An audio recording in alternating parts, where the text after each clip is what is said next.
Hello everyone and welcome to So Many Games, So Little Time. My name is Joachim and today we're going to do another deep dive and basically a big review. And this time we're going to do Kinghill. Now you've seen several videos pass by already and I finally feel confident enough to give my complete and total verdict about the game.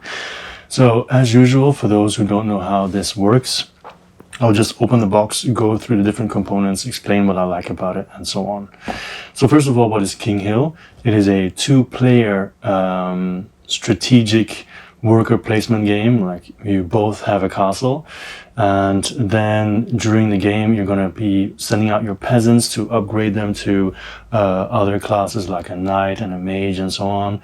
You're going to go to certain worker placement spots to get goods, to get upgraded, to shoot a boulder at your opponent's castle, to hire people to build buildings, a bunch of stuff that I'll talk about later as well.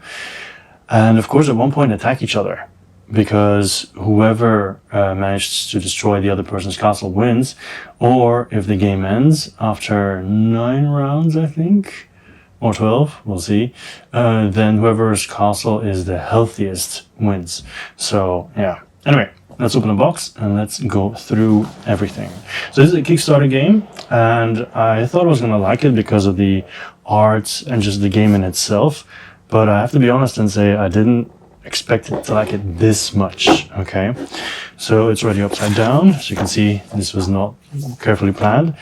So the rulebook itself is okay. If you watch the videos I made, I did make some mistakes, but it was rarely not mentioned in the rulebook. So I think it was mostly my problem, with some exceptions. But then, you know, that's what BGG is for, right? To look for the FAQs and everything and so on. The game also has an FAQ, and a first game variant to make it a little bit easier. And also, like this, it's a two-player game, right? But it has a solo version, the solo scenarios. So the solo scenarios, I tried one because in the beginning I was not interested at all. But then Petr Marek, so the person who actually created the game, he said, you know, you should try it, you should give it a shot. Obviously, he would say that. And I was like, no, but then I thought for this deep dive review, I should. So in the end, I did do it. And yeah, here we are. I like it. It's okay. I mean, I like it is maybe a bit much. I will play it if I don't have that much else to do, and if I really want to play Kinghill and there's no one around, then I guess I can try. Because what the scenarios do is they give you a certain setup, a board setup, and then an X amount of turns to complete the goal. So for example, the first scenario is to survive.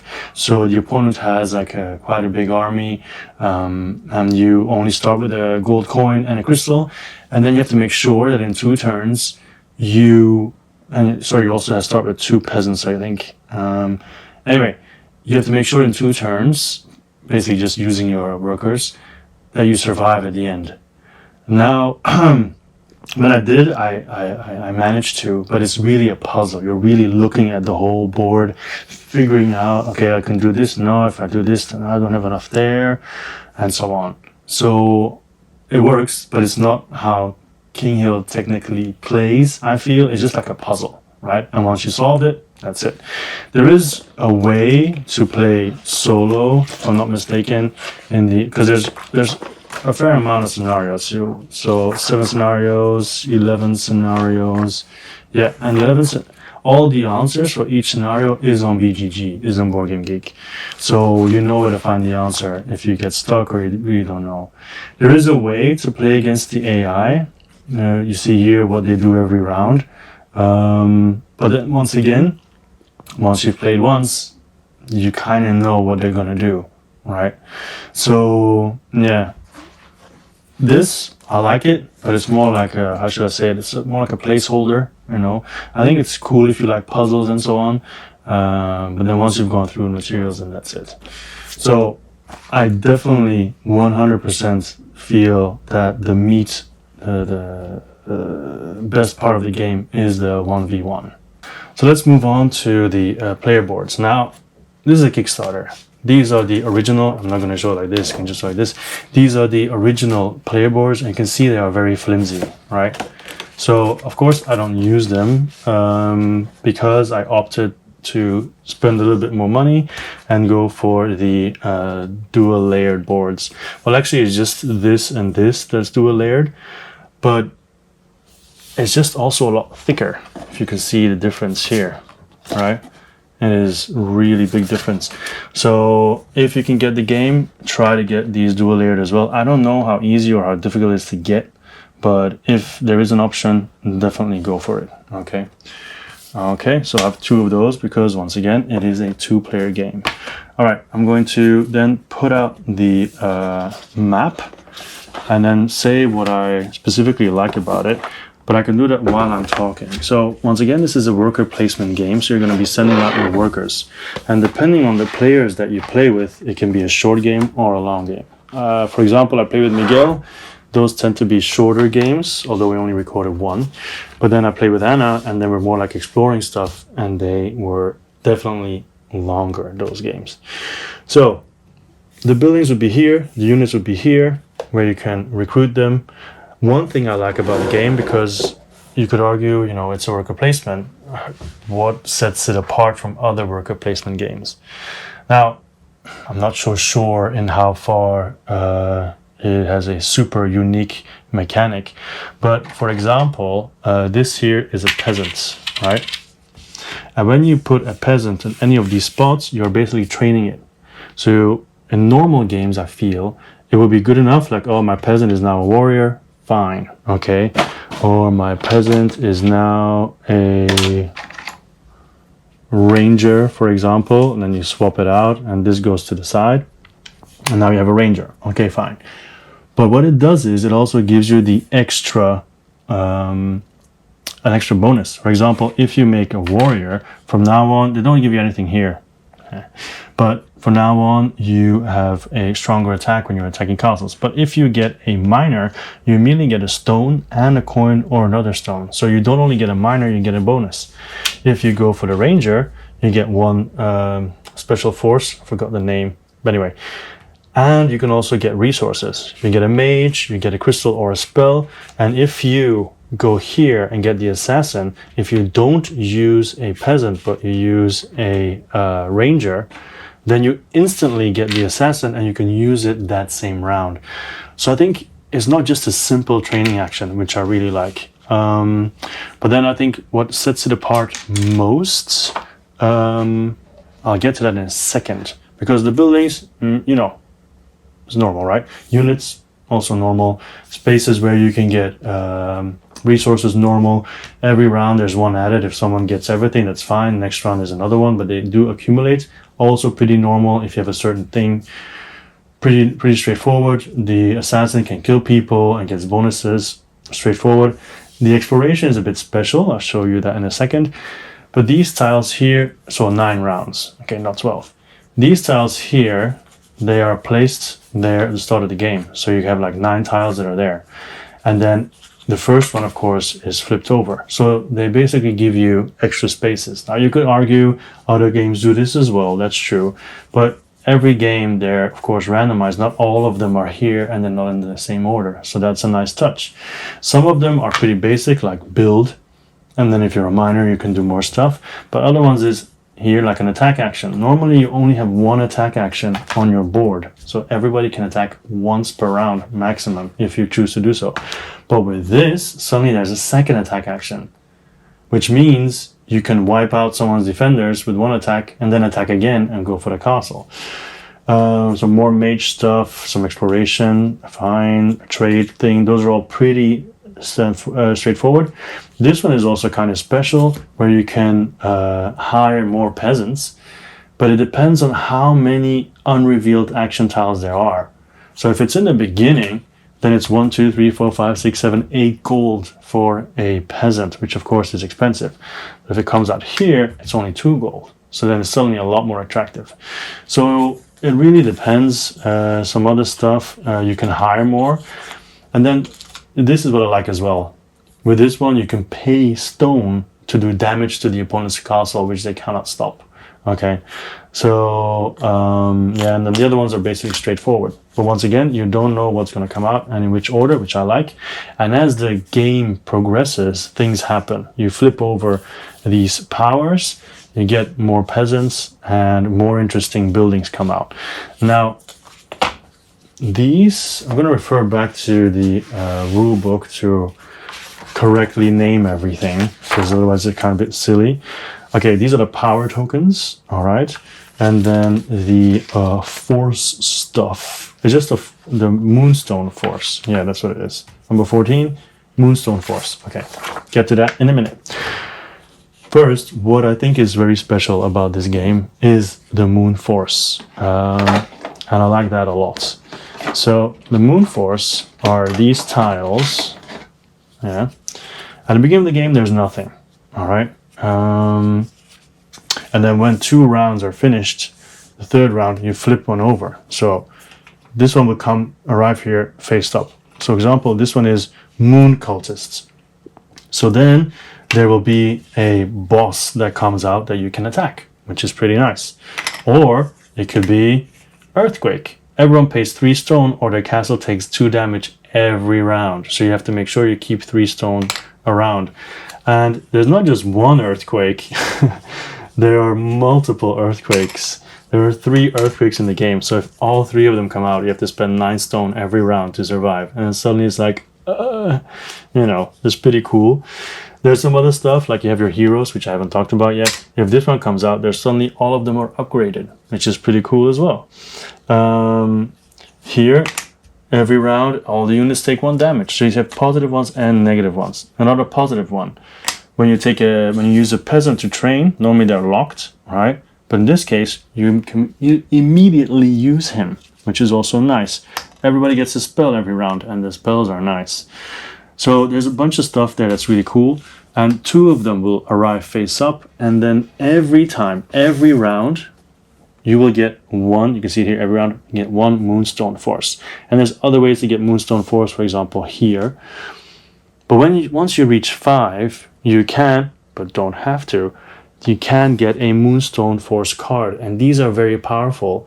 But not only are they powerful, they will also put one of these face down here. So let's say the first 2 have already been revealed, right? If you use the Force, it'll be here. Somebody else use the Force, it'll be here.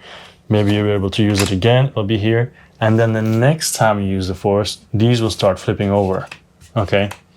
And it can be, like I said, the combination of all these different ones, I haven't talked about all of them, but it can be also really game-changing. If you're a mage and suddenly you get extra spells every round, it can be really handy, stuff like that. I think for the board, that's the most important thing. This spot here is for legendary buildings. There's a stack with legendary buildings who are, of course, more special and very nice to have. And they will have their own spot when they come out. So let's talk a little bit about the cards and the units first. So there's 2 units who have a red fist. These are the bosses, and they can come out with those force tokens, Gurum the Destroyer and Gravas the Seeker. So they will then end up there. You can defeat them, and then they become yours, which is also really awesome. Anyway, here, it seems I have dry lips. Here are the units, and like I said, part of why I love this game so much is the art. Now you have Heroes of Might and Magic that's coming out. Well, coming out depends on when you watch this video, but you have Heroes of Might and Magic 3, the board game.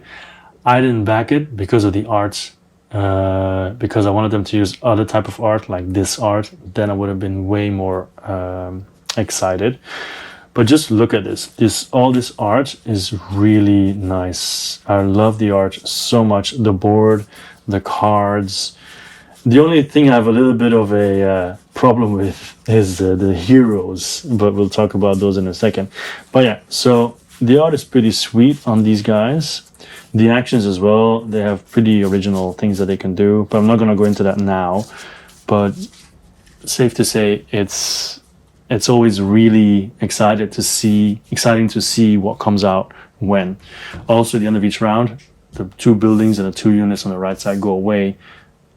Doesn't matter if there have been units recruited or buildings built, doesn't matter, these always go away. So that also creates a certain urgency to get them. All right, what other cards do we have? Those are the buildings.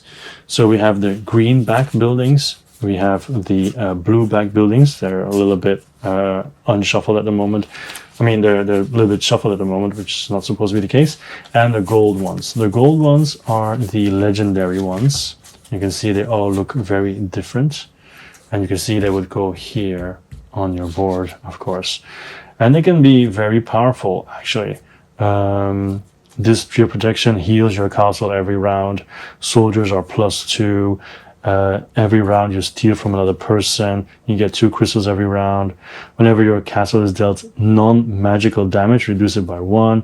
Your hero ability is upgraded. When you take a study spells, you get to keep all the spells instead of choosing one, stuff like that. So pretty powerful. The buildings themselves, the costs are pretty high, but in general, pretty nice. Like the living wall increases the strength of your castle. And I have to say, it's not just that. In here in the buildings, you also have these. They're like caravans. So the moment someone uses them, they go away. And they're also quite powerful. For example, train place peasant into mage, soldier, or miner and retrieve it immediately. So normally here will be locked, you get it immediately, and then it'll go away. So all of these things are pretty special as well. One thing I forgot to say about the units, actually, is when a ranger does this, exploration, then you get whatever resource in the top corner. So all of these have resources. So if you explore twice, for example, with these 2, you get 3 stone and 1 coin. And you can also, some also give you moonstone force and so on. So that's something that I like as well. I think I've kind of reached, no, not yet, almost reached the end. Because we have the Moonstone Force cards. These are these ones, the pink purple ones, and the spells. Spells are cool because they have always 2 options, but the second option is more expensive, right? And then the Moonstone ones, if you want to really get out some effects, if you really want to cause chaos, then when you have a Moonstone Force card and you use it, you can decide not to use it and reveal another tile and then get another Moonstone Force and basically keep going until you get a card that doesn't give you the option. So these are very powerful cards. Yeah, you can see that in the playthroughs. And then we have one thing, I think the one thing that I'm like a little bit of not crazy about, and that is the heroes, or what are they called? Are they called heroes, or are they all mages? They are called heroes. Yeah, heroes. They're like this. So they all have kind of like a real person's face, kind of. And it's a little bit, I got used to it now, but it's still a little bit strange if you look at the other art. I would have preferred the regular art, but I'm sure the people whose faces were used, that they're really happy about that, I'm sure. Anyway, so yeah. So I think that's it. I mean, there's other stuff to talk about, I guess. You have the components. These are all wooden, but like I said, this is Kickstarter. I don't really know what the retail version would be. Maybe it's also wood, maybe it's just plastic. I have no idea. So anyway, I think I've spoken enough about this now. I really like this game. The biggest reason why I like it is because it can be fun, as in just seeing what comes out and what happens, but also very tense once you start realizing, okay, they're getting units, I need to get units, or they're not getting units, maybe this is my chance, should I go now, should I wait, all those things, should I go for an extra spell and maybe get extra damage, or should I go now? All those things together really make me appreciate this game very, very much. Yeah, it's too bad kind of it's a 2-player game, but I can understand with the castles, if you have with more people, then it's basically a 1v1 game, and it makes sense. It's just too bad that I can't play it that often. But yeah, I really like this game, and that's probably also why I did the deep dive. I imagine most likely all the deep dives are games that I'm gonna like because I play them so often. So yeah, this was Kinghill. Let me know what you think, and I'm sure Petr, since he, the designer, since he tends to check on the videos, I'm sure he'll have something to say as well in the comments, who knows. Anyway, I was Joachim, and I was Will Be. There's just so many games till time, and I'll see you next time. Bye-bye.